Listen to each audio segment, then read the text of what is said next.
En este video vas a ver una técnica conocida como los mapas de Carnot que nos permiten simplificar una función booleana. Una función booleana se puede expresar de diferentes maneras, sin embargo vamos a preferir aquella que nos represente el menor número de conexiones. Vamos a definir dos conceptos que vamos a utilizar, que es el concepto de literal. Una literal corresponde a cada una de las variables en un término, ya sea complementada o sin complementar. Veamos estos dos ejemplos. En el diagrama de arriba tenemos una función que tiene tres términos y 8 literales. El primer término tiene 3 literales, el segundo también tiene 3 literales y el último término tiene 2 literales. En el ejemplo de abajo tenemos una función que tiene 2 términos y 4 literales. Cada término tiene 2 literales. Ahora vemos cómo se utiliza los mapas de Carnot. Entonces, los mapas de Carnot es una representación de la función booleana en un espacio bidimensional. Entonces, existen mapas de Carnot para 2, 3 y 4 variables que vamos a ver en este video. Se puede hacer para 5 o más, aunque ya dejan de ser prácticos. El caso de 2 variables es muy sencillo. Vamos a resolverlo a partir de 3 variables, donde en un eje vamos a colocar una de las variables y en el otro eje el resto de las variables. Entonces, por ejemplo, tenemos una función con 3 variables x, y y z. X va a aparecer en su forma sin complementar en el renglón de abajo y en su forma complementada en el renglón de arriba. Y aparece en su forma sin complementar en las dos últimas columnas y en su forma complementada en las dos primeras columnas, y Z aparece sin complementar en las columnas del medio y complementada en las columnas de los extremos. Veamos un ejemplo de cómo se utilizan los mapas de Carnot. Tenemos una función que es la suma de los mintérminos 3, 4, 6 y 7. Entonces el mintérmino 3 corresponde a esta posición, el mintérmino 4 corresponde a esta posición, el mintérmino 6 a esta y el mintérmino 7 a esta. En un mapa de Carnot lo que vamos a intentar es agrupar el mayor número de unos adyacentes en grupos de 2, 4, 8 o cualquier potencia de 2. En este caso podemos agrupar estos dos mintérminos en un solo grupo, y los mintérminos que aparecen en los extremos tienen que pensar esto como un mapa cíclico. Imaginen que lo podemos enrollar. Entonces el 1 de la derecha es adyacente con el 1 de la izquierda, y vamos a eliminar la variable que cambie. Entonces para este grupo del centro, entonces y y z siempre valen 1 y x cambia. Entonces x al cambiar la podemos eliminar, y y, z, como aparecen con un número 1, las escribimos sin complementar. Ahora veamos el siguiente término. Entonces en este caso x siempre vale 1 en ambos casos. Y va a cambiar, va a valer 0 del lado izquierdo y 1 del lado derecho, entonces lo podemos eliminar. Y z vale 0 en ambos casos, como 0, lo escribo como z'. Veamos el siguiente ejemplo. Ahora tenemos la sumatoria de los mintérminos 0, 2, 4, 5 y 6. Entonces este es el mintérmino 0, el mintérmino 2, el 4, el 5 y el 6. Ahora vamos a agruparlos por el mayor número de unos subyacentes posibles. Este lo puedo agrupar con este lo puedo agrupar con este, y estos los puedo agrupar entre sí. Entonces veamos primero este grupo grande de 4 unos. Entonces vamos a ver cuál variable es la que cambia y la que podemos eliminar. Entonces en la parte superior vale 0, x vale 0, y en la parte inferior x vale 1, entonces lo podemos eliminar. Y del lado izquierdo vale 0 y en el lado derecho vale 1, entonces ya lo podemos eliminar. Y z, como ven, en los 4 casos siempre vale 0, entonces escribimos como z'. Ahora veamos el caso inferior. Entonces x no cambia, siempre vale 1. Z si cambia, de este lado vale 0 y de este lado vale 1, entonces z lo podemos eliminar. Y y siempre vale 0, entonces lo escribimos como x, y'. Ahora veamos para 4 variables. En este caso, tenemos que recordar que siempre tenemos que construirlo de acuerdo al código de Gray. Entonces, tenemos el min término 0, el 1, pero el min término adyacente por código de Gray es M3. El que sigue es M2, luego sigue M4, M5. Nos saltamos a M7, a M6 y la parte que hay que recordar aquí, que seguimos en la parte inferior.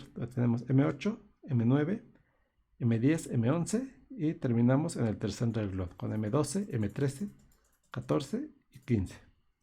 Entonces vamos a ver un ejemplo. Tenemos una función booleana con 4 variables, w, x, y, z, y vamos a utilizar los siguientes min términos: el 0, que corresponde a este, el 1, que corresponde a esta casilla, el 2, que corresponde a esta, el 4, que corresponde a esta, el 5, que corresponde a esta, el 6, que corresponde a esta. Luego tenemos el 8, tenemos la casilla 9, la casilla 12, la casilla 13 y por último la casilla 14. Ahora vamos a agruparlos en el grupo más grande de unos subyacentes. Entonces tenemos este grupo. Podemos formar un grupo grande con estos unos. Y hay que ver cuál variable es la que no cambia. La variable w sí cambia. En la parte superior vale 0, en la inferior vale 1. X también cambia.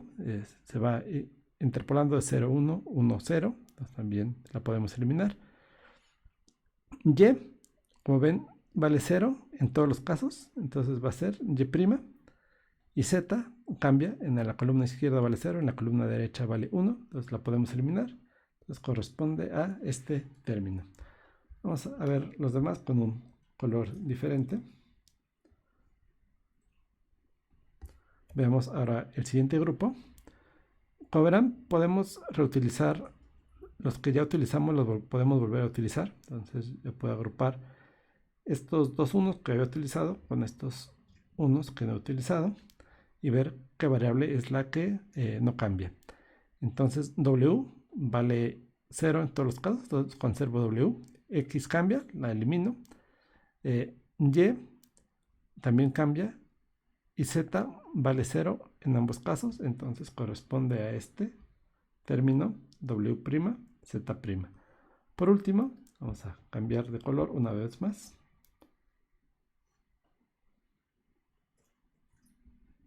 Vamos a hacer una última agrupación. Entonces voy a otra vez reutilizar estos unos que ya había utilizado anteriormente. Y vamos a ver cuál es el que no cambia. W sí cambia. X no cambia, entonces yo conservo X. Y no cambia. Y sí cambia. Y Z es la que no cambia. Z vale 0 en ambos casos, entonces corresponde a X, Z'. Y bueno, estos son otros ejemplos que les invito a que intenten ustedes mismos. Como ven, podemos utilizar las 4 esquinas y sigue siendo un mismo grupo. O los podemos utilizar en múltiples ocasiones. Son algunos ejemplos. Les invito a que le pongan una pausa. Si lo quieren hacer con, en lugar de una suma de min términos, como un producto de max términos, hay que agrupar donde haya, en lugar donde no pusimos los unos, donde pondríamos números ceros. Entonces yo agrupo en este caso los ceros y yo lo obtengo como un producto de max términos. Y bueno, estas son algunas implementaciones que podríamos utilizar para esta función booleana. Entonces tenemos b' de', aquí sale de esta compuerta lógica, b' de'. Luego tenemos b', c', entonces b' entra aquí, aquí sale b', c'. Lo tenemos a', c' y d, entonces esta compuerta AND tiene 3 entradas, entonces aquí sale A', C', D, y se unen en la compuerta OR para formar la función booleana. Y de igual forma, este es como un producto de max término. Entonces tenemos primero las compuertas OR, seguidas por las compuertas AND. Y bueno, otra condición otro caso que vas a ver más adelante son las condiciones no importa. En algunas aplicaciones va a haber min términos o max términos que no va a importar si valen 0 o un 1. En esos debemos llamar condiciones no importa, y las podemos utilizar a nuestra conveniencia. Si nos conviene que valga un 1, por ejemplo aquí para formar este grupo mayor, yo la puedo utilizar, pero en este caso no me sirve para nada. Entonces esta yo la voy a considerar como si fuera un 0, y también puedo agrupar este con este. Entonces estas se conocen como condiciones no importa. Esta sería la correspondiente función booleana. Aquí tenemos otro ejemplo. Entonces aquí estos condiciones no importa no me sirven, entonces en este caso las considero como si fueran un 0, y aquí me conviene que sean 1 para agruparlo en este grupo de 4 min términos. Y la función booleana que representa a este mapa de Carnot es la siguiente. Y bueno, hay casos especiales en los que no podemos simplificar, que es cuando tenemos dos compuertas XOR en cascada. Entonces esto nos va a dar esta función, este mapa de Carnot de la función booleana, que no se puede simplificar de ninguna manera. Y este es el otro caso donde tenemos una compuerta XOR seguida por una XNOR. Y bueno, algunas de las aplicaciones para generar un bit de paridad.